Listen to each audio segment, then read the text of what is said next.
بسم اللہ الرحمن الرحیم۔ محترم ناظرین، السلام علیکم۔ آج کی ویڈیو حضرت عیسیٰ علیہ السلام کے معجزات اور نصیحتوں پر مبنی مختلف واقعات پر مشتمل ہے۔ حضرت عیسیٰ علیہ السلام نے 30 سال کی عمر میں رسمی طور پر لوگوں کے سامنے اپنی رسالت کا اعلان کیا۔ چونکہ جو بھی رسول آیا اس نے معجزات کے ذریعے اپنی رسالت کو ثابت کیا، لہٰذا حضرت عیسیٰ علیہ السلام نے بنی اسرائیل سے کہا، میں تمہارے پاس تمہارے پروردگار کی نشانیاں لے کر آیا ہوں۔ اس کے بعد اپنے 5 معجزات بیان کرتے ہوئے کہا، میں مٹی سے پرندے کی شکل بناؤں گا اور اس میں کچھ دم کر دوں گا تو وہ حکم خدا سے پرندہ بن جائے گا۔ میں پیدائشی اندھے کو بینائی دوں گا۔ میں برس کے مریض کا علاج کروں گا۔ حکم خدا سے مردوں کو زندہ کروں گا۔ تمہیں اس بات کی خبر دوں گا کہ تم کیا کھاتے ہو اور گھر میں کیا ذخیرہ کرتے ہو۔ یقیناً ان سب میں تمہارے لیے نشانیاں ہیں اگر تم صاحب ایمان ہو۔ اللہ میرا اور تمہارا دونوں کا رب ہے، لہٰذا اس کی عبادت کرو کہ یہی صراط مستقیم ہے۔ کچھ لوگ حضرت عیسیٰ علیہ السلام پر ایمان لے آئے اور کچھ لوگوں نے ان کا انکار کیا اور ان کے معجزات کو سحر و جادو سے تعبیر کیا، لیکن حضرت عیسیٰ علیہ السلام مسلسل لوگوں کو دعوت توحید دیتے رہے اور انہیں پند و نصیحت کے ذریعے راہ حق کی طرف ہدایت کرتے رہے۔ ایک دن وہ اپنے 12 خاص دوستوں، جن کو حواری کہا جاتا تھا، کہ ہمراہ سرزمین اردن سے بیت المقدس کی جانب روانہ ہوئے۔ دوران سفر انہوں نے جو بھی اندھا اور اپاہج دیکھا اسے اذن خدا سے شفا دی۔ انہوں نے یوں لوگوں کو خدا کی نشانیاں دکھائیں، بت پرستی و انحرافات سے روکا اور خداوند عظیم کی طرف رہنمائی کی۔ حضرت عیسیٰ علیہ السلام کے حواری 12 افراد تھے جو ان کے خاص الخاص دوست تھے اور ان کے ساتھ مخلص تھے، سوائے ایک کے۔ ان حواریوں کے نام یہ تھے: پطرس، اندریاس، یعقوب، یوحنا، فیلپس، برتلولما، توما، متی، یعقوب بن حلفہ، شمعون، یہودا جو کہ یعقوب کے بھائی تھے، اور یہودا اسخریوتی۔ اس آخری حواری یہودا اسخریوتی نے حضرت عیسیٰ علیہ السلام کے ساتھ خیانت کی تھی۔ اس منافق شخص نے یہودیوں کو حضرت عیسیٰ علیہ السلام کا پتہ بتایا تھا، جس کے بعد وہ حضرت عیسیٰ علیہ السلام کو پکڑ کر لے گئے تھے اور ان کو سولی پر لٹکا دیا تھا، لیکن اللہ تعالیٰ نے انہیں زندہ آسمان پر اٹھا لیا تھا، جہاں وہ اب تک زندہ ہیں۔ یہ حواری اگرچہ حضرت عیسیٰ علیہ السلام پر ایمان لے آئے تھے، لیکن یہ لوگ حضرت عیسیٰ علیہ السلام سے آسمانی معجزہ دیکھ کر اپنے دل کو یقین سے سرشار کرنا چاہتے تھے۔ لہٰذا ایک دفعہ انہوں نے حضرت عیسیٰ علیہ السلام کی خدمت میں عرض کیا، کیا آپ کا پروردگار ہمارے لیے آسمانی دسترخوان مہیا کر سکتا ہے؟ ان کے اس مطالبے نے، جو شک و شبہ کی بو دے رہا تھا، حضرت عیسیٰ علیہ السلام کو پریشان کر دیا۔ آپ علیہ السلام نے انہیں تنبیہ کرتے ہوئے فرمایا، اگر تم لوگ ایمان لائے ہو تو خدا سے ڈرو۔ حواریوں نے کہا، ہم چاہتے ہیں کہ اس غذا سے کھائیں تاکہ ہمارے دل اطمینان و یقین سے سرشار ہوں اور اچھی طرح جان لیں کہ آپ علیہ السلام نے جو کچھ کہا ہے وہ سچ ہے، تاکہ اس پر گواہی دیں۔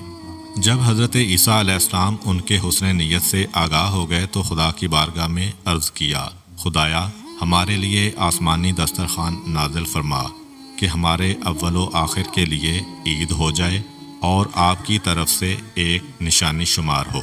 ہمیں روزی عطا فرما، تو بہترین روزی دینے والا ہے۔ خداوند متعال نے حضرت عیسیٰ علیہ السلام پر وحی نازل فرمائی، میں آپ کے لیے ایسا ہی دسترخوان بھیجتا ہوں، لیکن یہ بات یاد رکھ لیں کہ دسترخوان نازل ہونے کے بعد آپ کی ذمہ داری بڑھ جائے گی۔ اس کے بعد تم میں سے جو بھی انکار کرے گا اس پر ایسا عذاب نازل کروں گا کہ عالمین میں سے کسی پر نہیں کیا ہوگا۔ دسترخوان نازل ہوا، اس کے اندر کچھ روٹیاں اور مچھلیاں تھیں۔ چونکہ وہ بروز اتوار نازل ہوا، لہٰذا انہوں نے اس روز کو روز عید قرار دیا۔ حضرت مسیح علیہ السلام کی ایک دعا میں بھی ہے کہ یہ دسترخوان ہمارے لیے عید کا موجب ہو، یعنی ہمیں ہمارے وجدان اور فطرت کی طرف پلٹائے کہ جو توحید اور ایمان کی اساس پر ہے۔ روایت ہے کہ متعدد بار دسترخوان نازل ہونے کے بعد اللہ تعالیٰ نے حضرت عیسیٰ علیہ السلام پر وحی نازل کی کہ آسمانی دسترخوان فقراء کے لیے بچھائیں نہ کہ عمراء کے لیے۔ جناب عیسیٰ علیہ السلام نے ایسا ہی کیا۔ جب ایسا ہوا تو مالدار لوگ شک و تردید میں پڑ گئے اور دوسرے لوگ بھی اس دسترخوان کے معجزہ ہونے کے بارے میں شک کرنے لگے۔ خداوند متعال نے اسی وجہ سے ان میں سے 333 مردوں کو سور کی شکل میں مسخ کر دیا جو الٹی سیدھی حرکتیں کرتے اور گندگی وغیرہ کھاتے۔ ان لوگوں کے رشتہ دار گریہ ازاری کرتے ہوئے حضرت عیسیٰ علیہ السلام کے پاس فریاد لے کر آئے، لیکن 3 روز بعد وہ سب کے سب ہلاک ہو گئے۔ حضرت عیسیٰ علیہ السلام کا تبلیغ دین کے لیے ایک اہم ترین کام سیر و سیاحت تھا۔ آپ علیہ السلام کا ایک دوست تھا جس کا قد چھوٹا تھا۔ وہ ہمیشہ آپ علیہ السلام کے ساتھ نظر آتا تھا۔ ایک سفر میں وہ حضرت عیسیٰ علیہ السلام کے ہمراہ سفر پر روانہ ہوا۔ دونوں چلتے چلتے ایک دریا کے کنارے پہنچے۔ حضرت عیسیٰ علیہ السلام نے یقین خالص سے کہا بسم اللہ، پھر پانی پر چلنا شروع کر دیا۔ اس چھوٹے قد کے شخص نے جب حضرت عیسیٰ علیہ السلام کو پانی پر چلتے دیکھا تو اس نے بھی یقین خالص سے بسم اللہ کہا اور پانی پر چلنا شروع کر دیا۔ وہ چلتے چلتے جب حضرت عیسیٰ علیہ السلام تک پہنچا تو خود پسندی کے جال میں پھنس گیا اور اپنے آپ سے کہنے لگا، یہ عیسیٰ روح اللہ ہیں جو پانی پر چل رہے ہیں اور میں بھی پانی پر چل رہا ہوں۔ فما فضلہ علیہ، پس انہیں مجھ پر کیا فضیلت حاصل ہے۔ اسی لمحہ اس کے پاؤں بے قرار ہوئے اور پانی میں غرق ہونا شروع ہو گیا۔ اس نے فریاد بلند کی، اے روح اللہ، میرا ہاتھ تھام لیں اور مجھے غرق ہونے سے بچا لیں۔ حضرت عیسیٰ علیہ السلام نے اس کا ہاتھ پکڑا، اسے باہر نکالا اور فرمایا، اے دوست، تم نے کیا کہا ہے کہ پانی میں ڈوبنے لگے تھے؟ پست قد دوست نے کہا، میں نے کہا تھا کہ روح اللہ بھی پانی پر چل رہے ہیں اور میں بھی پانی پر چل رہا ہوں، بس ہمارے درمیان کیا فرق ہے؟ یعنی مجھے خود پسندی نے اپنے نرغے میں لے لیا تھا جس کی سزا مجھے مل گئی ہے۔ حضرت عیسیٰ علیہ السلام نے فرمایا، تم نے خود پسندی کی وجہ سے اپنے آپ کو اس مقام و مرتبہ پر سمجھا جو خدا نے تمہارے لیے قرار نہیں دیا تھا، لہذا تیرے اوپر خدا کا غضب نازل ہوا ہے۔ جو کچھ تم نے کہا ہے اب اس سے توبہ کرو۔ اس شخص نے توبہ کی، اس کے بعد اسے وہی مقام و مرتبہ مل گیا جس پر خدا نے اسے فائز کیا ہوا تھا۔ ایک دن حضرت عیسیٰ علیہ السلام اپنے حواریوں کے ہمراہ سیر و سیاحت کرتے ہوئے ایک گاؤں بلازدہ تک پہنچے۔ کیا دیکھتے ہیں کہ وہاں پر انسان، پرندے اور چرندے سب موت کی نیند سو رہے ہیں۔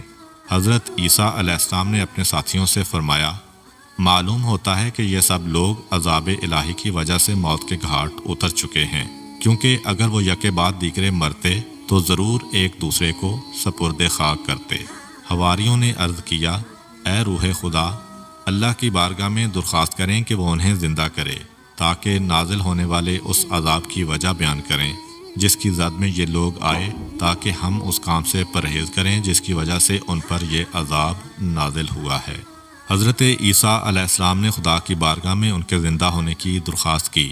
آسمان سے آواز آئی کہ انہیں آواز دیں۔ حضرت عیسیٰ علیہ السلام رات کے وقت ایک ٹیلے پر چڑھے اور فرمایا، اے اس گاؤں کے لوگوں، ان میں سے ایک شخص زندہ ہوا اور اس نے کہا، ہاں اے کلمہ خدا۔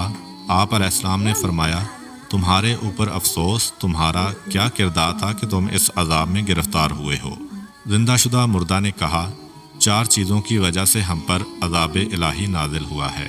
طاغوت یعنی گمراہی کی پرستش، خدا سے کم خوفی اور دنیا سے دل وابستگی، لمبی چوڑی آرزوئیں اور دنیا کے کھیل کود۔ حضرت عیسیٰ علیہ السلام نے پوچھا، تمہارا دل دنیا سے کس قدر وابستہ تھا؟ زندہ شدہ مردہ نے کہا، جس قدر ماں کو اپنے بیٹے سے محبت ہوتی ہے۔ جس وقت دنیا ہماری طرف رخ کرتی ہے ہم خوشحال ہوتے ہیں، اور جب پشت کر دیتی ہے تو ہم گریہ ازاری کرتے ہیں اور غمزدہ ہو جاتے ہیں۔ حضرت عیسیٰ علیہ السلام نے پوچھا، تم لوگ طاغوت کی کیسے پرستش کرتے تھے؟ زندہ شدہ مردہ نے کہا، ہم گناہ گاروں کی اطاعت و پیروی کرتے تھے۔ حضرت عیسیٰ علیہ السلام نے پوچھا، تمہارے کام کی عاقبت کیسے انجام پذیر ہوئی؟ زندہ شدہ مردہ نے کہا، ہم رات میں خوشی خوشی سوئے تھے اور اس کی صبح کو حاویہ میں تھے۔ حضرت عیسیٰ علیہ السلام نے پوچھا، حاویہ کیا ہے؟ زندہ شدہ مردہ نے کہا، حاویہ سجین ہے، حضرت عیسیٰ علیہ السلام نے پوچھا سجین کیا ہے؟ زندہ شدہ مردہ نے کہا آگ سے پگھلے ہوئے پہاڑ ہیں جو تا قیام قیامت ہمارے اوپر بڑکتے رہیں گے۔ حضرت عیسیٰ علیہ السلام نے پوچھا جس وقت تم لوگ ہلاک ہوئے تھے تم نے کیا کہا تھا اور اللہ تعالیٰ کے فرشتوں نے تمہیں کیا کہا تھا؟ زندہ شدہ مردہ نے کہا ہم نے کہا تھا کہ ہمیں دنیا کی طرف پلٹا دو کہ وہاں پر نیک کام انجام دیں اور زاہد و پارسا بن جائیں، تو ہمیں جواب دیا گیا کہ تم جھوٹ بولتے ہو۔ حضرت عیسیٰ علیہ السلام نے فرمایا آپ کے حال پر افسوس، کیا ہوا ہے کہ ان ہلاک ہونے والوں میں سے تمہارے علاوہ میرے ساتھ کسی اور نے گفتگو نہیں کی ہے؟ زندہ شدہ مردہ نے کہا اے روح خدا، ان سب کے منہ آگ سے بند کیے ہوئے ہیں اور وہ سب کریہ المنظر فرشتوں کے ہاتھوں گرفتار ہیں۔ میں دنیا میں ان لوگوں کے درمیان رہتا تھا لیکن ان سے نہیں تھا اور ان کی طرح گناہ نہیں کرتا تھا۔ جب عمومی عذاب آیا تو میں بھی اس میں گرفتار ہو گیا تھا۔ اس وقت بال کی مانند باریک تار سے دوزخ کی گھاٹی کے کنارے لٹکا ہوا ہوں۔ معلوم نہیں ہے کہ وہاں سے دوزخ میں گروں گا یا نجات پا جاؤں گا۔ شاید اس شخص کو عذاب امر بالمعروف اور نہی عن المنکر ترک کرنے کی خاطر ہوا ہوگا۔ حضرت عیسیٰ علیہ السلام نے اپنے حواریوں کی طرف متوجہ ہو کر فرمایا اے خدا کے دوستو، دیے ہوئے نمک سے خشک روٹی کھانا اور لکڑی کے ریزوں پر سونا بہت اچھا ہے اگر وہ دنیا و آخرت کی سلامتی کے ہمراہ ہو۔ بنی اسرائیل کے درمیان ایک ایسا خاندان آباد تھا کہ ان میں سے جو کوئی بھی 40 راتیں صبح تک مسلسل عبادت اور راز و نیاز میں گزارتا تو اس کی دعا قبول ہو جاتی۔ اسی خاندان کے ایک شخص نے 40 راتیں عبادت خدا اور راز و نیاز میں گزاریں، اس کے بعد دعا کی لیکن اس کی دعا قبول نہ ہوئی۔ وہ بہت پریشان ہوا۔ وہ حضرت عیسیٰ علیہ السلام کی خدمت اقدس میں حاضر ہوا، شکایت کی اور ان سے التماس کی کہ اس کے لیے دعا کریں۔ حضرت عیسیٰ علیہ السلام نے وضو کیا اور 2 رکعت نماز بجا لائے۔ اس کے بعد اس پریشان حال بندے کے لیے دعا کی۔ اسی وقت ان پر خدا نے یوں وحی نازل فرمائی اے عیسیٰ، میرا یہ بندہ صحیح راستے پر گامزن ہو کر دعا نہیں کر رہا ہے، وہ مجھے تو پکارتا ہے لیکن اس کے دل میں تیری پیغمبری کے بارے میں شک ہے، اس وجہ سے اگر وہ اس قدر دعا کرے کہ اس کی گردن کٹ جائے اور اس کی انگلیوں کی پوریں ختم ہو جائیں تو میں تب بھی اس کی دعا قبول نہیں کروں گا۔ حضرت عیسیٰ علیہ السلام نے یہ سارا ماجرا اس شخص سے بیان کیا۔ اس نے عرض کیا اے روح خدا، حقیقت وہی ہے جو آپ علیہ السلام نے بیان کی ہے کہ میں آپ علیہ السلام کی پیغمبری کے بارے میں مشکوک تھا۔ اب خدا کی بارگاہ میں میرے لیے دعا کریں کہ یہ شک برطرف ہو۔ حضرت عیسیٰ علیہ السلام نے دعا کی، اسے حضرت عیسیٰ علیہ السلام کی نبوت و رہبری کا یقین ہوا۔ اس کے بعد اس کی توبہ قبول ہوئی اور اپنے خاندان کے دوسرے افراد کی طرح 40 رات عبادت و راز و نیاز کے بعد اس کی دعا بھی قبول ہوئی۔ مزید ایسی ویڈیو دیکھنے کے لیے اسلامک ویڈیو اصغر چینل کو سبسکرائب کریں اور ملتے ہیں نیکسٹ اسلامک ویڈیو میں۔ تب کے لیے خدا حافظ۔ اللہ آپ کی زندگی میں ڈھیروں خوشیاں لائے، آمین۔